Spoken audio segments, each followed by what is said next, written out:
Le damos gracias al Señor por todo este tiempo.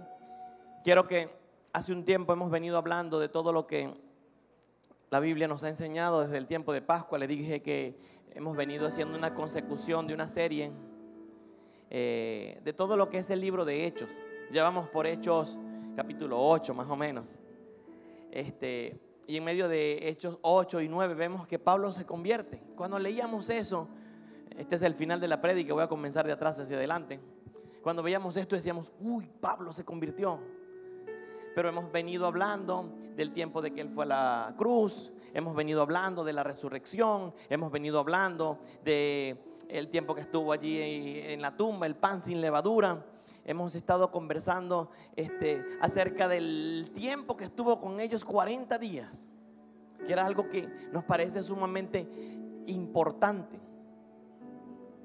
Pero hay algo que en medio de todo este tiempo nos damos cuenta, y es que cuando Él asciende ocurre algo trascendental sobre la vida de los discípulos. Nosotros hemos leído, hace poco hablé de ese libro, creo que hablé la última vez, algunos me lo pidieron, el libro que se llama El mártir de las catacumbas. Se los recomiendo, por favor. Quien lo necesite, acérquese al final, se lo puedo pasar. Va a cambiar su perspectiva de ver el evangelio, de seguir a Dios, de poder hacer las cosas. Le recomiendo otro libro, se llama La voz de los mártires. Hay 2 volúmenes y son cosas que nos hacen ver las escrituras y entenderlas desde otro punto de vista. Y cuando esto sucede, a nosotros nos llama mucho la atención qué pasaba por la vida de los discípulos, o qué pasaba por su mente, o qué pasaba en su espíritu, que hacían las cosas diferentes. Y definitivo, el haber caminado con Jesús era una tremenda garantía de que las cosas ya tenían sobre ellos un peso diferente.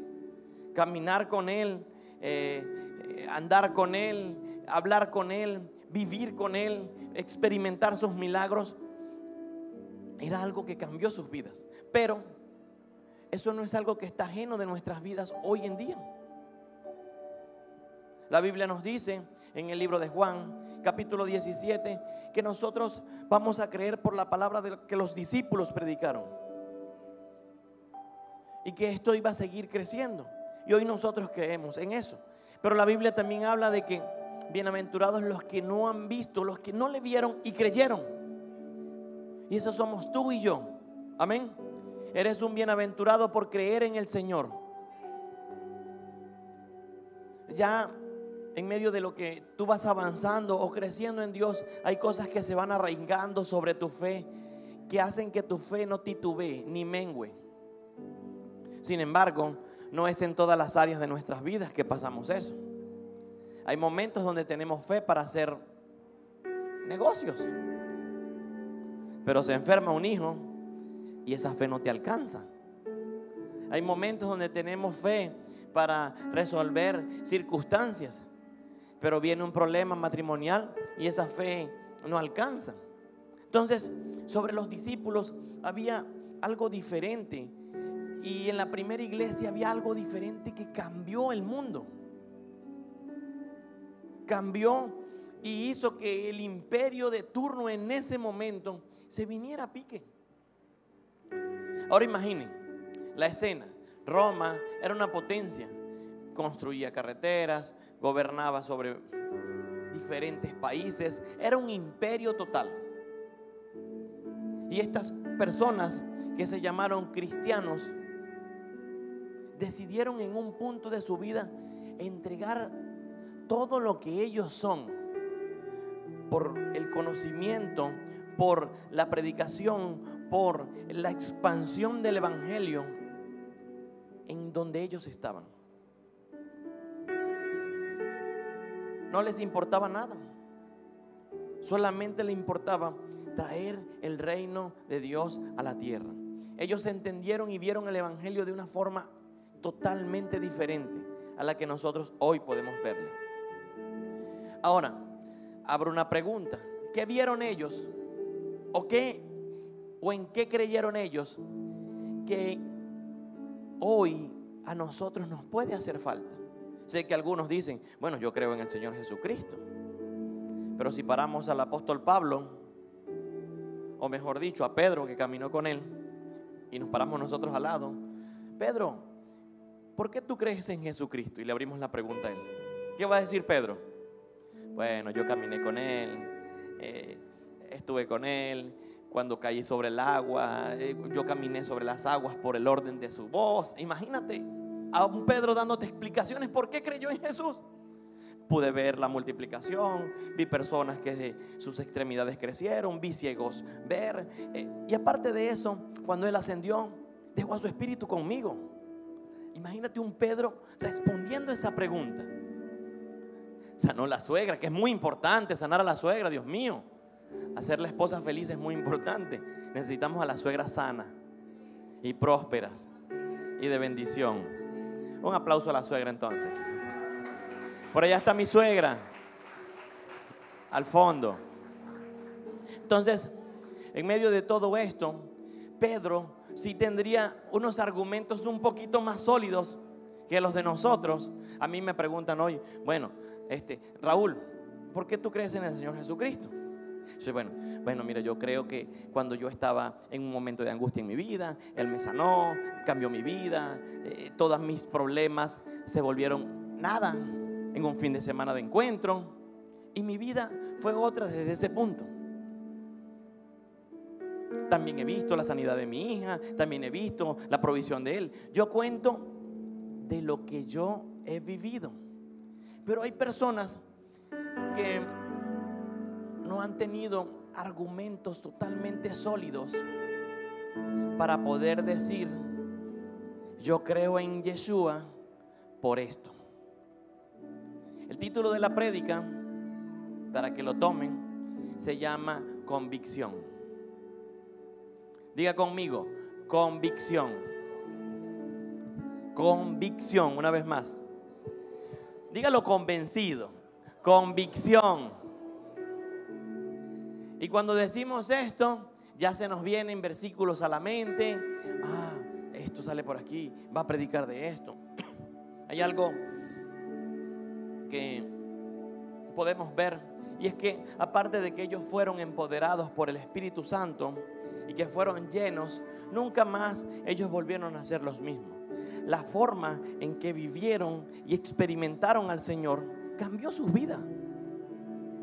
O sea que cuando yo veo algo, cuando yo vivo por ese algo, cuando yo me convenzo de algo, eso hace que mi convicción se fortalezca. Amén.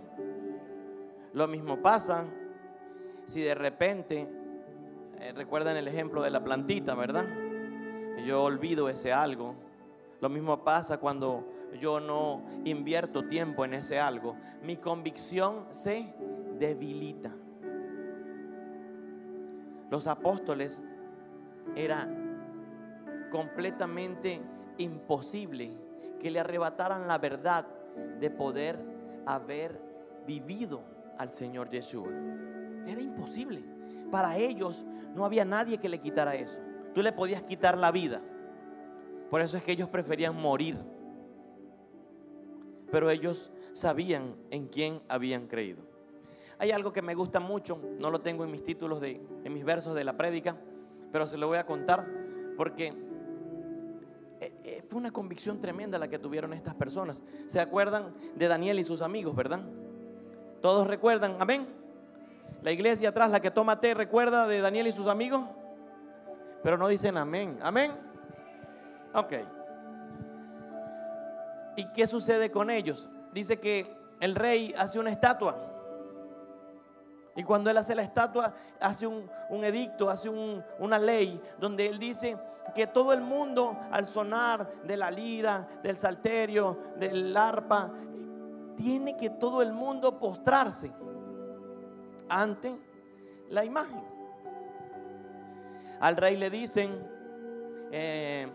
rey, mira, la gente que vino con Daniel, que tú has ascendido en cargos, no se quieren postrar ante la estatua. Entonces él llega y le dice: bueno, mándenlos a traer, quiero conversar con ellos. El que no se arrodillara ante la estatua, la pena de muerte era ser lanzado a un horno de fuego. Ya de entrada, hermano, pensar que te toca morir por no hacer algo, ya estamos entrando en puntos delicados en nuestras vidas. Hay que tener una convicción fuerte para saber que puedes morir al no negar a tu Dios. Ellos van, se reúnen con el rey les dice: mira, ¿qué pasó? Que nos están arrodillando. No, bueno, es que eso no es nada. Ahí no está Dios. Mi Dios es el creador de todas las cosas. Eso solamente es una imagen. El rey dice que se enfureció y fue tanta la rabia que mandó a calentar el horno 7 veces más. Y en medio de todo eso dice que les dijo a sus súbditos que lanzaran a estos hombres al horno de fuego. Entonces, ¿a qué voy con todo esto? La respuesta de uno de ellos es que le dicen: pero tranquilo, si nos tienes que arrojar, arrójanos, porque nosotros no nos vamos a arrodillar ante esta situación, ante esta imagen. Eso no es Dios. Mi Dios es el Dios de los dioses, dijo. Y les dicen: nuestro Dios es suficientemente fuerte para poder librarnos del horno de fuego, pero aunque no lo hicieren, no nos postraremos ante esa imagen. Hay que estar convencidos y tener una convicción fuerte de saber que puedes morir, o mejor dicho, de saber que estás muriendo cuando estás declarando eso. Hoy nuestras convicciones se mueven según las circunstancias. Si las cosas están bien, mi convicción y creencia en Dios se fortalece. ¡Viva Dios! ¡Gloria a Dios! Pero si las cosas no están bien, muchas veces nosotros andamos.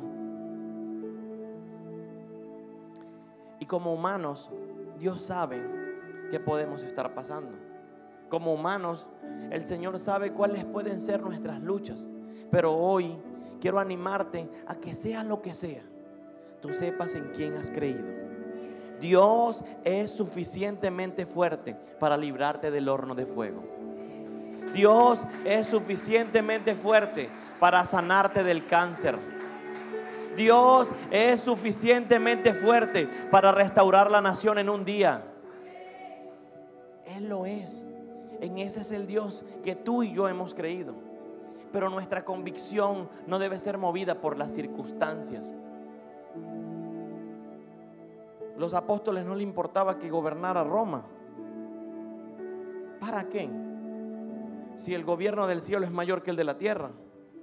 No me importa.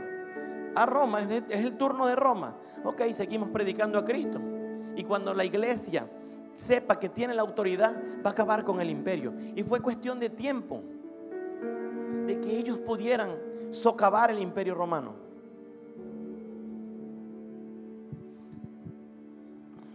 Hebreos capítulo 11, verso 1, buscaba, porque lo que nació en medio de la lectura es en qué creían estos tipos, que estaban locos, definitivo, por el Señor. Y la palabra que vino a nosotros en medio de todo lo que tratábamos de enseñar era convicción.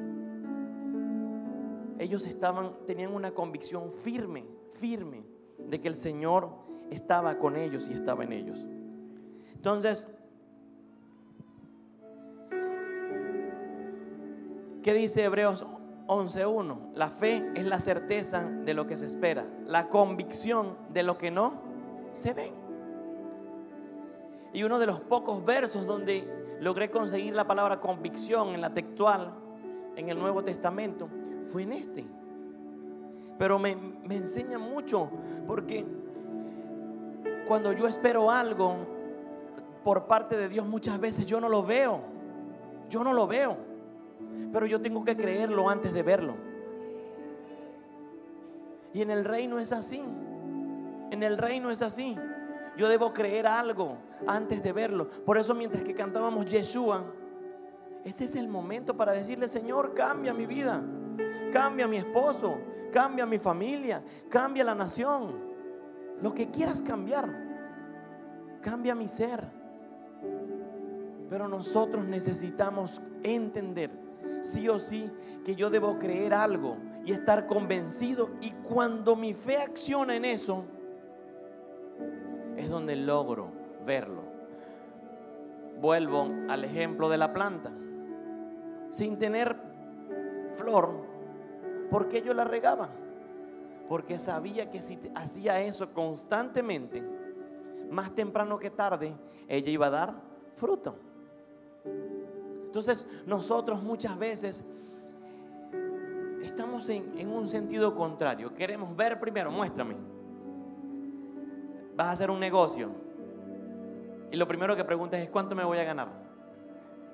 ¿Cierto? No, yo también lo hago, por supuesto. No crean que, mira, el pastor no pregunta cuánto se va a ganar. No, sí pregunto.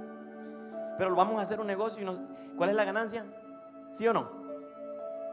Vamos a hacer cualquier cosa y preguntamos inmediatamente lo que me pueda beneficiar a mí. No está mal. Pero nuestro corazón, para recibir las promesas de Dios, tiene que estar anclado en que estamos convencidos de que Él es mi Señor, de que Él es mi Dios, y que cada día Él va a ir creciendo en medio de todo esto. La palabra convicción viene del griego elenjos. En la Strong está reconocida en la 1651. Significa prueba, convicción, redarguir, certeza, verificación, convencimiento. Es la evidencia para prueba, por lo general sobre la base de una discusión o análisis. Yo tenía por acá en mis datos, busqué en internet, en un diccionario, qué significa convicción, y me gustaba. Dice: por definición, la convicción se trata de la seguridad que tiene una persona sobre la verdad. Buen término. Sobre lo que cree y piensa y siente. Es una fuerte creencia u opinión personal. Entonces, es tener seguridad sobre la verdad. ¿Quién es la verdad? El Señor, el Cristo, el Hijo del Dios Altísimo, el Dios de los dioses. Entonces, cuando yo entiendo todo esto, vemos que la convicción en la que estaba basada la fe de los discípulos, ellos no le importaba nada. Y los vamos leyendo en los evangelios, pero cuando entramos al libro de Hechos, nos damos cuenta de que ellos empezaron a ser perseguidos. Y en la persecución, ellos no se detuvieron. Si se fuesen detenidos, tú y yo hoy no estuviésemos aquí. Es que las cosas están difíciles, cerramos las misiones en Antioquía, cerramos las misiones en Jerusalén. No, las cosas están difíciles, oremos más. Las cosas están difíciles, prediquemos más. Las cosas están difíciles, busquemos más a Dios y sus respuestas. Solo así pudieron vencer. Solo así pudieron ellos alcanzar el éxito que tuvo la iglesia primera. Pero su convicción estaba basada en que ellos habían vivido directamente con Yeshua. Hoy usted se puede preguntar: ¿y nosotros que tal vez no hemos tenido una experiencia directa, cómo hacemos? Yo creo que sí hay experiencias directas. Y vamos a hablar con esto al final. Vamos a poder terminar, porque sí hay experiencias en primera persona. La Biblia dice que su Espíritu está con nosotros. Y si su Espíritu está con nosotros, Él está conmigo y Él está en mí. Y yo puedo vivir lo que Él ha dicho, lo que Dios ha dicho. Entonces, la vida del creyente en ocasiones se ve golpeada por las circunstancias. Y al golpear las circunstancias, la vida del creyente también afecta su fe. Y si afecta su fe, la convicción se ve afectada. Siempre hablo de los estados de ánimos que tenemos como creyente. Y hay momentos de nuestras vidas donde nosotros sentimos que la prueba que pueda estar al frente la voy a vencer. Pero hay momentos donde no sentimos eso. Hay momentos donde yo siento que mi fe, y a veces le digo a Ley, creo que lo hablo con algunas de las personas, o sea, si el diablo se aparece en ese momento donde ando con la batería al 100, yo lo mato. Definitivo. ¿Dónde está el diablo? Búsquenlo.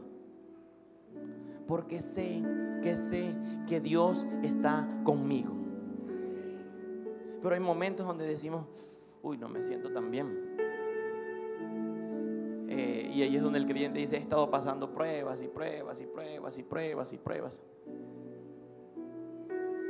Entonces nosotros necesitamos que nuestra convicción se base no solamente, que no se base en las circunstancias que puedo vivir, sino que se base en la fe de quien yo he creído. Yo he creído en un Dios que murió, pero que también resucitó, y en su resurrección venció todos los sistemas de este mundo. Él vino a hacer eso para probar que Él era Dios. Cuando yo creo eso, todo lo que puedo estar viviendo es temporal. Cuando yo creo eso, todo lo que puedo estar pasando es temporal. Una circunstancia, por mucho que dure, ¿cuánto puede durar? Meses, años, 5. ¿Cuánto dura tu eternidad? ¿Cuánto dura tu vida? 70, 80. Por eso para Dios cambiar las cosas lo puede hacer así. Amén. Hablemos de problemas. Hablemos un poco de problemas. Salmo capítulo 11, verso 3. Cuando los fundamentos son destruidos, ¿qué le queda al justo? Muy buena pregunta. Hay una versión que dice, ¿qué ha de suceder si los fundamentos del justo se destruyen? Nosotros nunca pensamos que a nosotros nos puede pasar nada.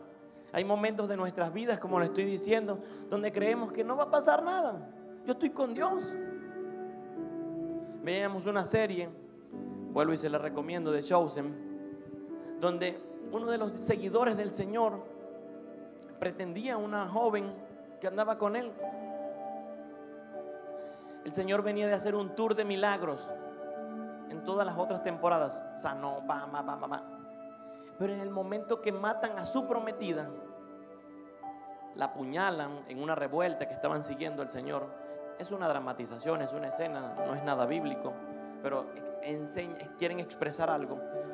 Él se arrodilla y la ve botando sangre, presiona la herida, y él voltea y está el Señor allí y le dice, sálvala, porque tú has salvado gente, sánala. Y el Señor le dice, no puedo, porque no es su tiempo, le dice. Él se levanta y le dice como que, si yo te he visto sanar gente, levantar a Lázaro de 4 días, si estás haciendo tantas cosas diferentes, ella se va a casar conmigo. Él se para y le dice, ¿por qué no lo puedes hacer? Lo que él asumió es que como él caminaba con el Señor, a él no le podía pasar nunca nada. Y eso es lo que expresa este salmo. ¿Qué ha de hacer el justo si sus fundamentos son destruidos? Y esta persona llega y le dice, ahí él como que pierde el control y le empieza a decir, sánala, sánala, sálvala, revívela. Le empieza a aclamar. Y el Señor lo que hace es agarra, lo abraza y le dice, su tiempo no es su tiempo. Para nosotros esto fue impactante, porque nosotros en ocasiones pensamos que nunca nos va a pasar nada,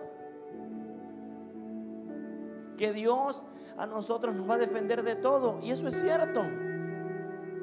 Pero si los fundamentos del justo se movieran, ¿qué pasa? El siguiente verso, por favor. El Señor está en su santo templo. En los cielos tiene el Señor su trono y atentamente observa al ser humano con sus propios ojos y los examina. Mi versión dice, Jehová está en su santo templo. Jehová tiene en los cielos su trono, y sus ojos observan, y sus párpados examinan a los hijos de los hombres. Cualquier cosa que pueda pasar sobre nuestras vidas no le quita a Dios su lugar. Dios sigue siendo Dios, y desde los cielos Él gobierna.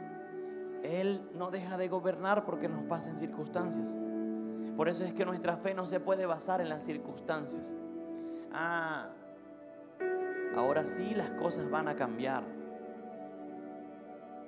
Y hay gente que espera un cambio político para empezar a ver mejorías en una nación. Déjame decirte algo. La iglesia está por encima de cualquier aspecto político. La iglesia está por encima de cualquier circunstancia política. Si queremos gobernantes justos, que no adoren otros dioses, que glorifiquen el nombre de Dios. Pero la iglesia tiene una autoridad mayor que cualquier cosa en este mundo. Cuando el Señor asciende, le dice: vayan, toda autoridad les es dada. ¿Sabes? Toda autoridad les es dada. Entonces nosotros necesitamos comprender esto. Job 22, 28. Si hablamos de problemas en la Biblia, no nos podemos olvidar de Job. Dice Job: y determinarás a sí mismo una cosa y te será firme, y sobre tu luz, sobre tus caminos resplandecerá luz. Determinarás una cosa y esa le serás firme, firme, firme.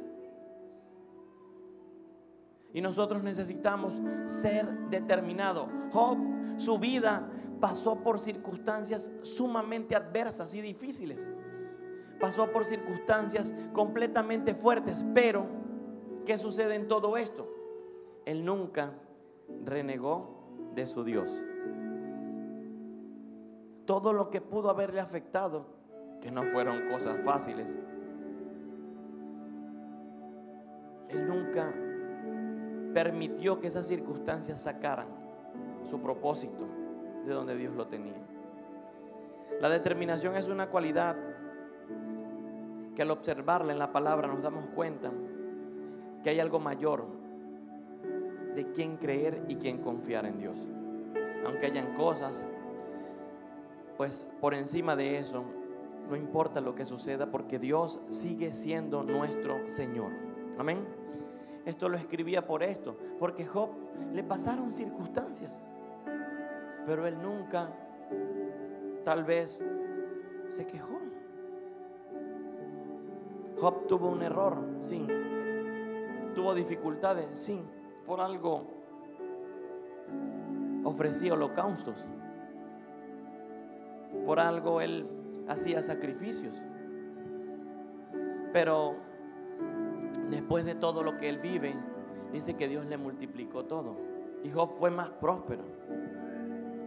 Creo que Dios no se va a quedar nunca con nada. El plan que Él ha trazado de tu vida, Él está esperando que nosotros estemos cerca de Él para que ese plan se pueda cumplir. Amén. Yo quiero, y una de las cosas que podríamos observar es que podemos tener convicción, ¿sí? Pero ¿cómo la podríamos desglosar? Y para enseñarlo de una forma más práctica, porque ya hasta aquí pudiera yo cerrar el punto y decir, ya tu fe tiene que ser. Pero hay algo que nos interesa mucho, y es como un ejemplo práctico, dejar en qué convicción puedo creer yo. Y lo primero que me gustaría saber o entender es que necesitamos tener convicción sobre la palabra que Dios nos ha dado. Amén. La Biblia es la palabra de Dios. Amén. Dios inspiró a los hombres para que la escribieran. Amén.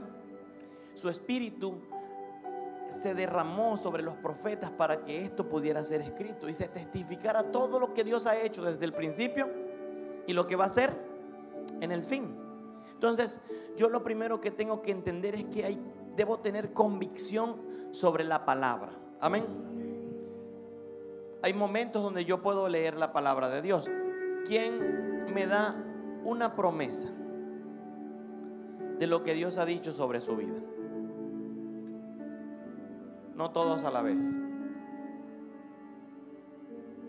No todos a la vez. Una promesa, Richard. ¿Qué ha dicho el Señor sobre tu vida? Aunque estuvieses en el polvo, Él te levantará. ¿Quién da más? Otra. Kevin. Todo lo puedo en Cristo que me fortalece. Darwin. Fuerte. Éxodo 14:14. No la escuché al final.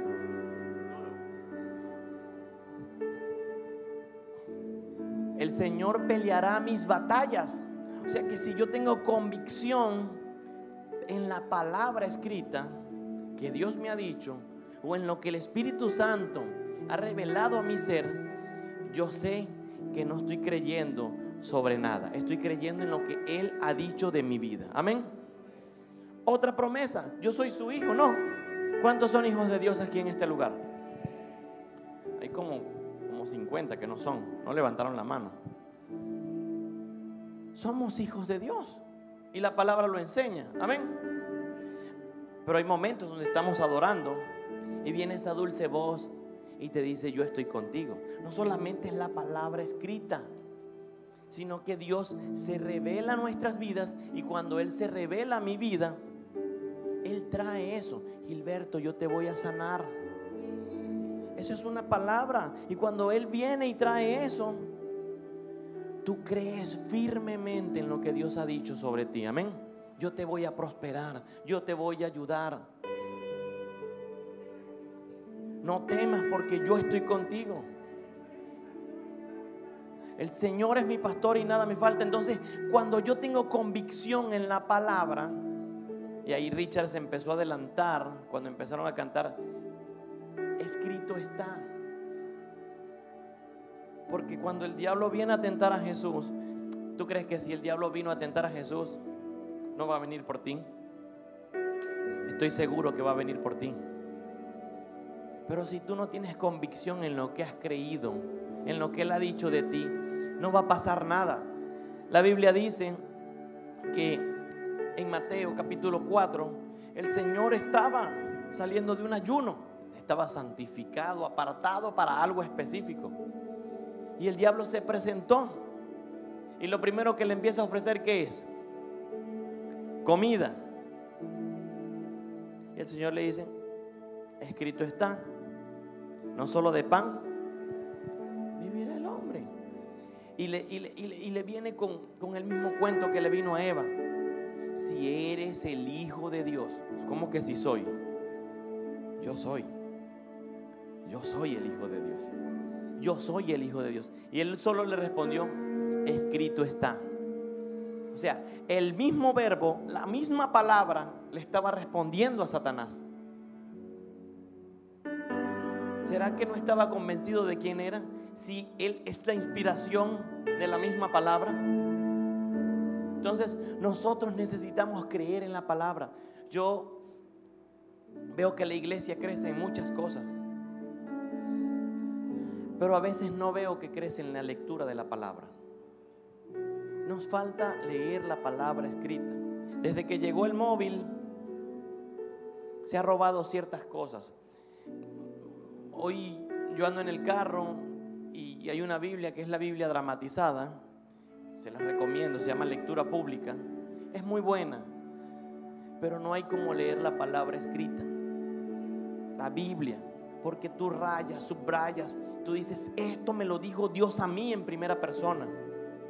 Y nosotros necesitamos tener convicción de lo que Él ha dicho en mi vida, de lo que Él ha dicho de mi familia, de lo que Él ha dicho de mis hijos. ¿Qué ha dicho Dios de tus hijos? ¿Cómo? Mi casa y yo serviremos al Señor. ¿Qué más ha dicho Dios de tus hijos? ¿Quién me da otra? ¿Ah? Consagrados para Dios. Serán salvos tú y tu casa. La promesa al carcelero. Los hijos son como flechas en manos del guerrero. Entonces, si yo creo eso, yo sé que cualquier cosa que se desvíe del propósito de Dios sobre mi hijo o mi hija, yo hoy vuelvo a reclamar esa promesa. Tú perteneces a Dios. ¿Qué ha dicho Dios de tu matrimonio? Convicción en la palabra. Estamos haciendo práctica la prédica. Corintios, la esposa santifica al esposo y los dos son una morada donde Dios habita. Si la esposa creyente está con el esposo incrédulo, lo santifica y los dos se convierten en una morada. O sea que hay un lugar donde Dios puede habitar en medio de un matrimonio, si lo hay. Entonces, si no conocemos la palabra, difícilmente vamos a poder reclamar promesas. ¿Qué ha dicho Dios de nuestra nación? Y no de mal. Si mi pueblo se humillare, sobre cual mi nombre es invocado, yo iré desde los cielos, perdonaré sus pecados y sanaré la tierra. Eso Él lo ha dicho de mi nación. Él ha dicho de mi nación que Él va a reconstruir la nación en un día. Eso Él ha dicho de mi nación.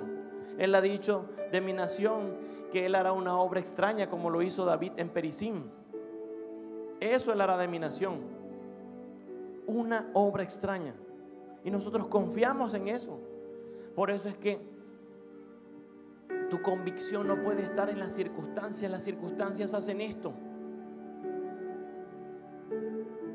Entonces tenemos una iglesia que anda en la montaña rusa. Todo está bien, gloria a Dios, aleluya. Pero cuando las cosas no están bien, el creyente no está, gloria a Dios y aleluya. El creyente está, ahí vamos, no sé qué, en fe, creyendo. Nosotros tenemos que ser los mismos en todo tiempo. Pablo dijo, yo he aprendido a vivir en la circunstancia que sea. En salud, pero también en enfermedad. En prosperidad y en abundancia, pero también en escasez. He aprendido a vivir en tiempos de felicidad, pero también en tiempos de angustia. Y al fin de todo esto, Cristo sigue siendo Cristo y Dios sigue siendo Dios, y las circunstancias no me van a matar, porque mi Dios no vive en medio de las circunstancias. Él pelea por mí la batalla. Pero si no conozco la palabra, por eso es que en medio de la iglesia el ministerio de maestro es importante. Felicito a las personas que están en medio de la capacitación. Creemos, el nombre se llama capacitación destino. Se lo explico aquí a que lo pueda entender. La Biblia dice que Dios nos predestinó. Denle un fuerte aplauso al Señor.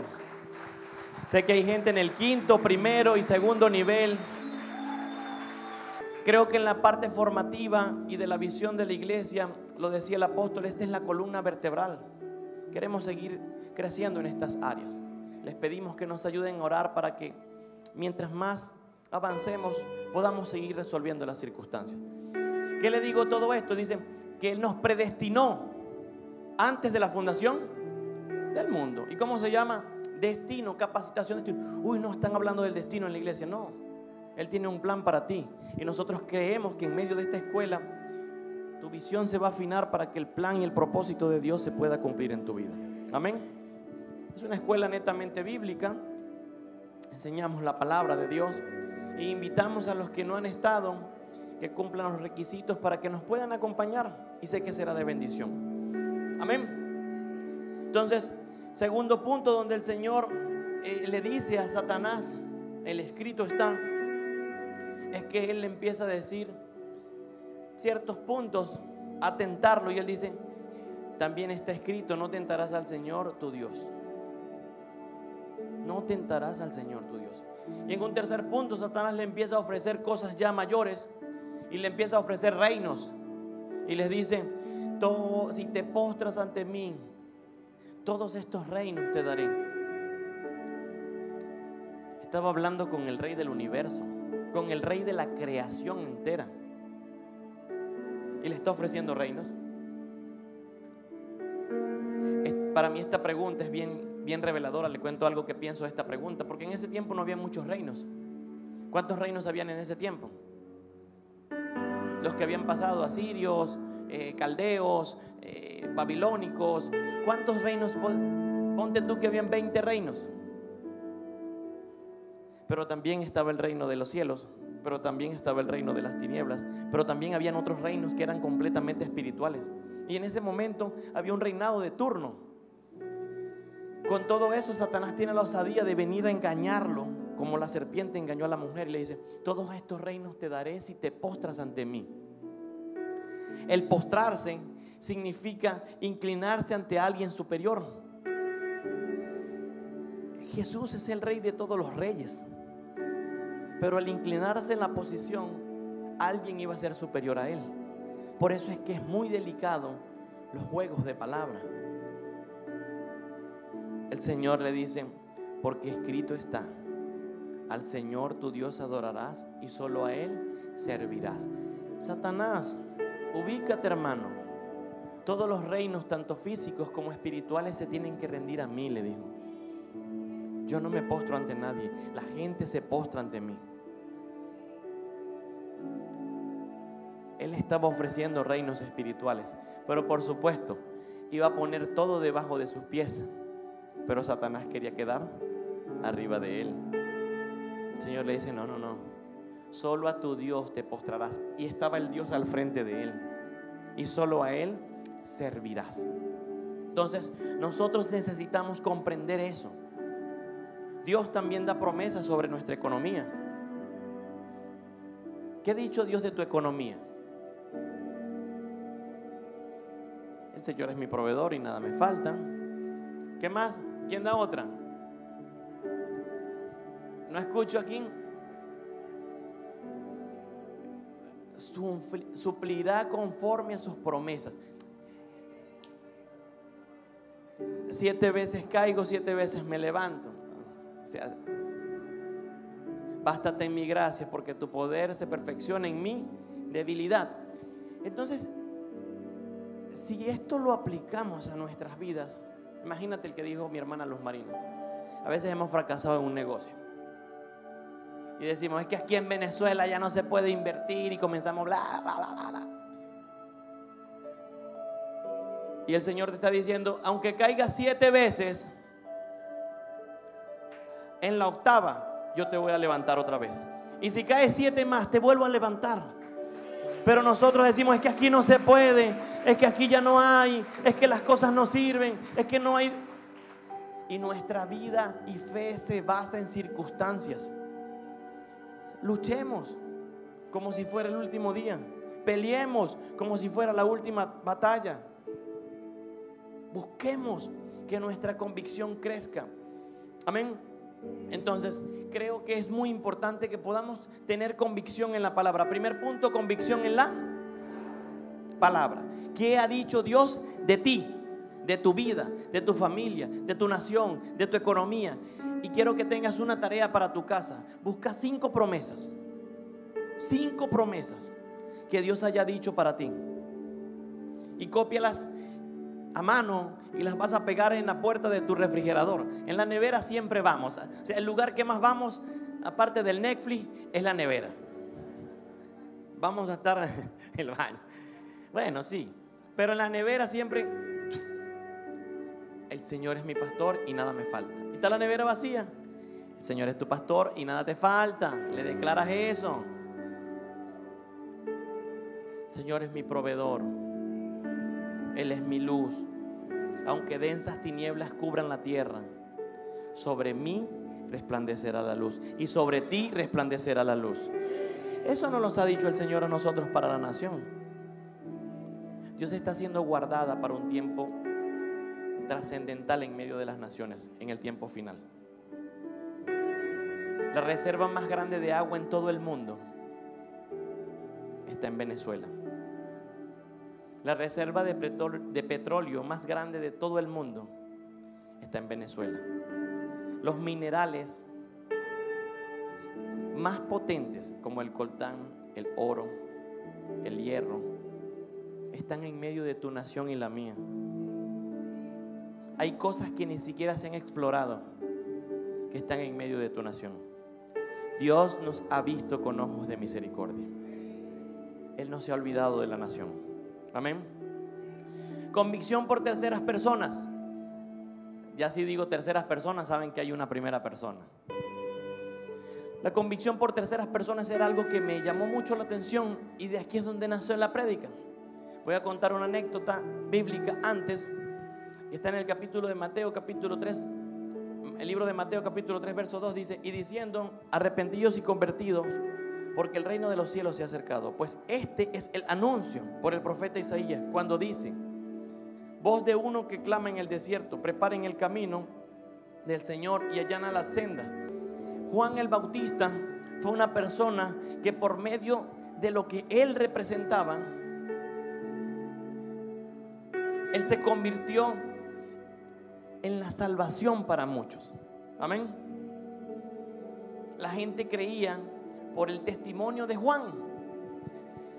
El Señor, hay una anécdota, no recuerdo en qué libro está, pero al Señor lo agarran los fariseos y le dicen: ¿con qué autoridad tú haces esto? Y él le dice, mira lo que él le responde. Él habla de que Juan lo bautizó. Él le dice: ¿y con qué autoridad Juan bautizaba? Le responde el Señor. El Señor estaba en medio de una pregunta que él decía: si lo hago yo, si lo hago tal. Pero él le dice: ¿con qué autoridad bautizaba Juan? Le responden una contrapregunta y los fariseos dicen: si decimos que Juan no tenía autoridad y no tenía a Dios, la gente nos va a apedrear. Y si decimos que sí tenía autoridad, le damos la autoridad a Jesús. Entonces dice que ellos se callaron. Pero era tan importante el testimonio de Juan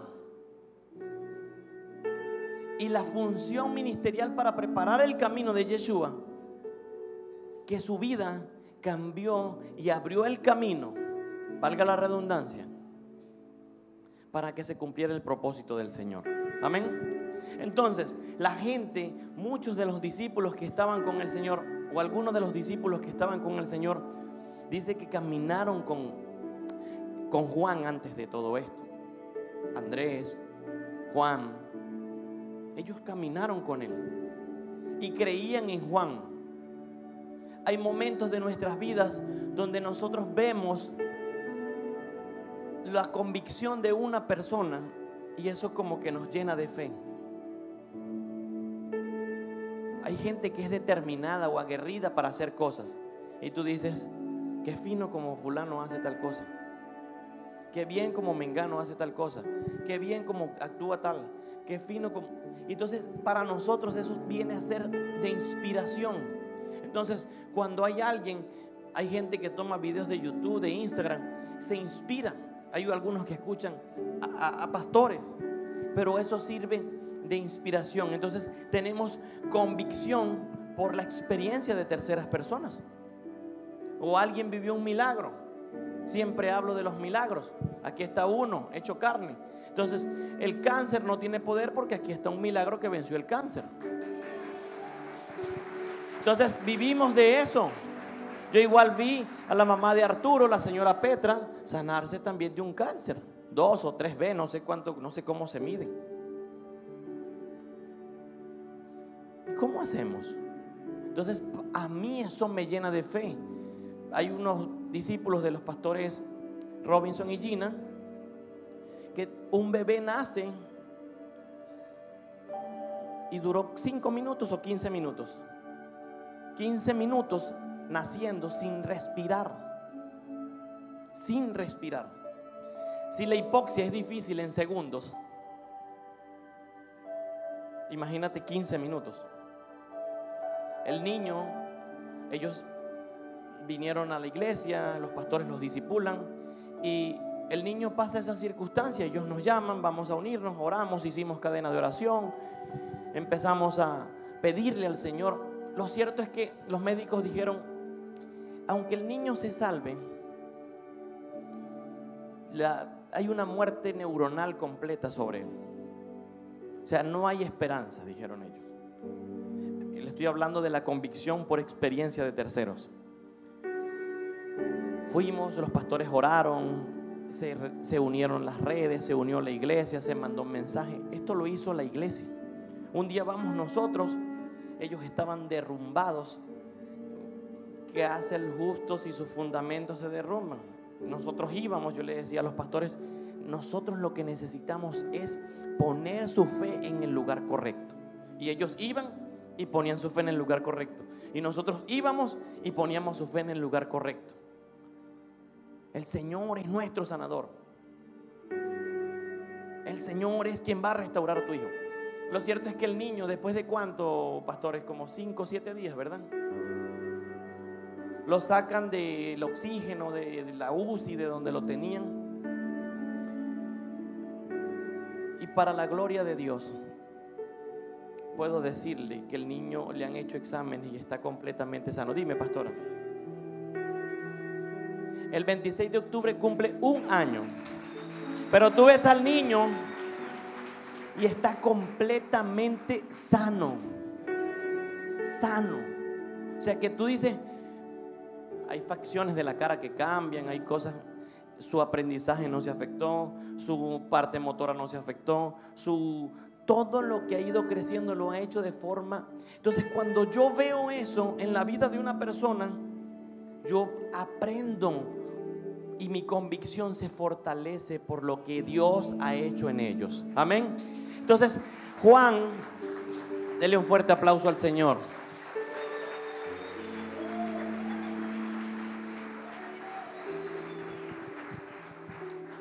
Juan vino a ser un pilar fundamental para el ministerio de Yeshua. Porque la autoridad, Jesús pudo haber dicho, toda autoridad me es dada en los cielos y en la tierra. Yo soy el Hijo de Dios. Y pudo haber seguido hurgándole la herida a los fariseos.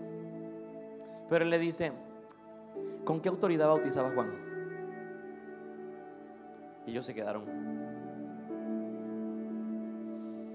No pudieron responder ante eso. Y dice que se fueron. Hay experiencias de tercero que van a llenar tu vida de fe. Por eso el ayudar a otros en medio de la iglesia. Eso fue uno de los últimos días que empezamos, que fuimos al hospital. Pero pasamos una vez nosotros, cada domingo, nosotros pasábamos al salir del servicio como hasta las 4 de la tarde, como por 3 meses, yendo a orar al hospital por gente. Pastor, fulanito está enfermo. Pastor, me pasó tal cosa. Pastor, tal. Vamos. El único día libre que teníamos en la tarde era el domingo. Salíamos de aquí y nos íbamos a orar por la gente. Cuando tú sirves a otros, la sanidad o la obra de Dios en la vida de otros viene a fortalecer tu fe. Tú sabes que Dios provee porque yo lo he visto en medio de familias. Tú sabes que Dios sana porque yo lo he visto en medio de la gente. Tú sabes que Dios es bueno porque hemos visto su bondad en medio de los creyentes. Cuando yo sirvo, la experiencia al tercero termina llenando mi vida y mi convicción se hace más fuerte. Ya no solamente es un cuento. Ya no solamente es Cristo murió por ti y perdonó tus pecados. No, yo estoy viendo que el que murió por mí también obra en otros. Esa convicción nada te la arrebata. Por eso es que los discípulos, cuando caminaron con Él, vivieron cosas únicas. Amén. Esta fue una de las que más me gustó. Todos conocen al apóstol Pablo. Pero Pablo, antes de ser Pablo, era Saulo de Tarso. Era un hombre terrible y temible. Era un hombre con convicciones profundas en lo que había creído. Pablo era hoy en día un general en jefe. Doble nacionalidad, romano, israelita. Sabía idiomas, conocía las lenguas de la época. Era un hombre de influencia. ¿Quién le iba a ir a predicar? Que mira, Cristo murió por ti. Lo mandaba a matar. Pidió una carta para empezar a asesinar creyentes. Y se lo dieron. Pero hubo un día. Diga conmigo, hubo un día que un joven llamado Esteban dice que él empezó a predicar.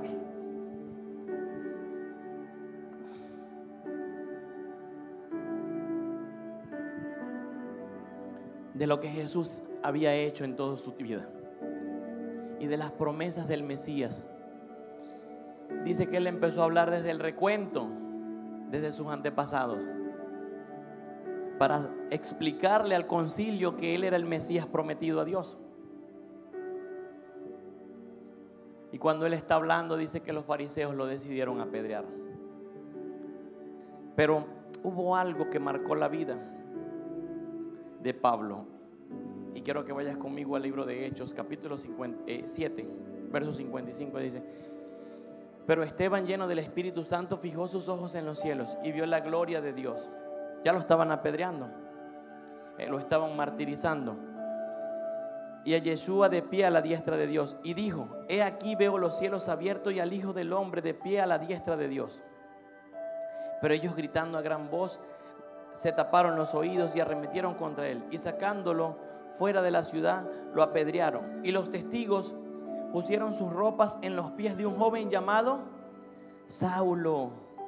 Y mientras le apedreaban, Esteban invocaba y decía: Señor Yeshua, recibe mi espíritu. Y puesto de rodillas, clamó a gran voz y les dijo: Señor, no le tomes en cuenta este pecado. Y habiendo dicho esto, durmió. Tremendo todo esto, porque Pablo no creyó en que le predicara a nadie. Pablo había escuchado de Jesús, ¿sí? Por algo se fue en contra de las creencias de su religión. Pero lo interesante es que Esteban no predicó a él ni una palabra, sino que Esteban dijo: y veo el cielo abierto y a la diestra de Dios veo a Yeshua. Eso rompió la vida de Pablo. Pablo, si las vestiduras de Esteban quedaron bajo los pies de Pablo, Pablo estaba cerca, ¿cierto, verdad? Estaba allí. Eso para Pablo fue un golpe sumamente fuerte. Él se fue de ahí, y cuando él se fue de ahí, dijo: ¿en qué creía este joven? Él se fue de ahí y quedó golpeado. ¿En qué pensaba este joven? ¿A quién vio este joven? Vemos que del 7 al 9, en el 9 nos habla de la conversión de Pablo. Pero la primera predicación que escuchó Pablo fue Esteban diciendo: y he aquí veo los cielos abiertos y al Hijo de Dios sentado a la diestra del Padre.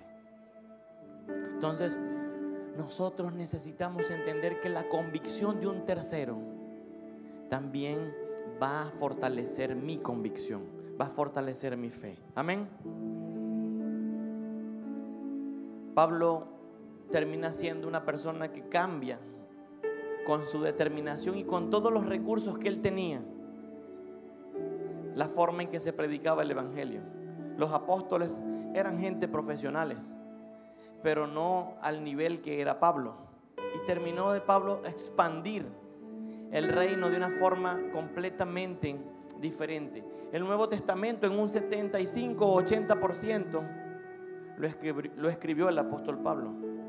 ¿Y sabes desde dónde lo hizo? Desde una cárcel. Dime si no tenía convicción. Dime si esas palabras de Esteban no taladraron su corazón. Dime si todo lo que él creía, en el momento que se le aparece la luz y lo tumba y le dice: Saulo, Saulo, ¿por qué me persigues? ¿Quién eres? Soy Yeshua. Cambió. A Pablo no le predicaron, pero él vio lo que Esteban estaba diciendo cuando miraba al cielo. Eso va a cambiar la vida nuestra. Amén. Y necesitamos que nuestra convicción pueda crecer. Y para cerrar, la convicción por experiencias en primera persona. Hay cosas que Dios solamente va a hacer y tiene preparadas antes de la fundación del mundo para tu vida. Amén. Usted sí tiene un entusiasmo bueno. Voy a volvérselo a decir para que lo crea con toda la convicción que ha recibido hoy. Dios ha preparado cosas antes de la fundación del mundo para que usted las viva. No las va a vivir más nadie. Si Dios tiene un milagro para usted, Él lo va a hacer para usted. Si Él tiene una sanidad para una persona, a través de ti, Él lo va a hacer contigo. Si Él tiene un milagro creativo sobre tu vida, Él lo va a hacer es contigo. Pero tú necesitas creer en el Dios que te ha llamado. Amén. Hay momentos donde no vemos lo que Dios puede hacer conmigo porque no me atrevo. Hay personas que tienen miedo de orar por otros. Les cuento algo. Cuando yo voy a orar por una persona, yo solamente voy a orar. El que hace el milagro es Dios. Yo boté ese miedo de antes iba como con dudas, y si no pasa nada, no pasa nada, es problema de Dios. Yo soy el instrumento. El que libera demonios es el Señor, no yo. Pero su presencia está en mí. Entonces, antes uno iba como que... Y hay gente que ese temor los detiene. Y no podemos dejar que el temor nos detenga. Primera carta de Juan, capítulo 1, verso 1. Mira cómo predicaban los apóstoles. Del 1 al 5, al 4 dice: lo que era desde el principio, lo que hemos oído, lo que hemos visto con nuestros ojos, lo que hemos contemplado, lo que palparon nuestras manos acerca del verbo de la vida. Porque la vida fue manifestada y la hemos visto y dimos testimonio y os anunciamos la vida eterna, la cual estaba ante el Padre y nos fue manifestada. Lo que hemos visto y hemos oído os lo anunciamos, para que también vosotros tengáis comunión unos con otros, y nuestra comunión sea verdaderamente con el Padre y con su Hijo Yeshua el Mesías. Estas cosas os escribimos para que nuestro gozo sea completo. Ellos no predicaban como que, mira, ven, entrega tu vida al Señor, Él va a cambiarte. No. Ellos predicaban de lo que habían visto, de lo que habían oído y de lo que habían palpado. Predicaban al Verbo, al Hijo de Dios. A ellos nadie le tenía que explicar una experiencia con el Señor, porque ellos habían vivido al Mesías. Amén. Ellos nadie les tenía que decir, Jesús hace esto. No, yo lo vi. Y hay algo trascendental que ellos vivieron, y es que ellos no solamente pudieron vivir la llenura del Espíritu Santo en el tiempo de Hechos, que fue algo que cambió y empoderó a la iglesia eternamente, pero dice que el Señor pasó 40 días con ellos, y después que Él pasó los 40 días, dice que el Señor ascendió. Y en la ascensión ellos se pudieron dar cuenta que todas las promesas y profecías que se habían escrito del Señor se cumplieron. Para los discípulos, Yeshua no era una metáfora. Para los discípulos, los milagros no eran como que, mira, ellos lo vivían. Tanto así que Dios les dio la capacidad de que ellos pudieran sanar a otros. Amén. Entonces, la vida para ellos tomó otro sentido. La vida para ellos tomó otra cosa. La vida para ellos pasó a un segundo plano. Ellos solamente se enfocaban en poder traer el reino de Dios a la tierra. Nosotros necesitamos vivir, iglesia, como vivían los apóstoles.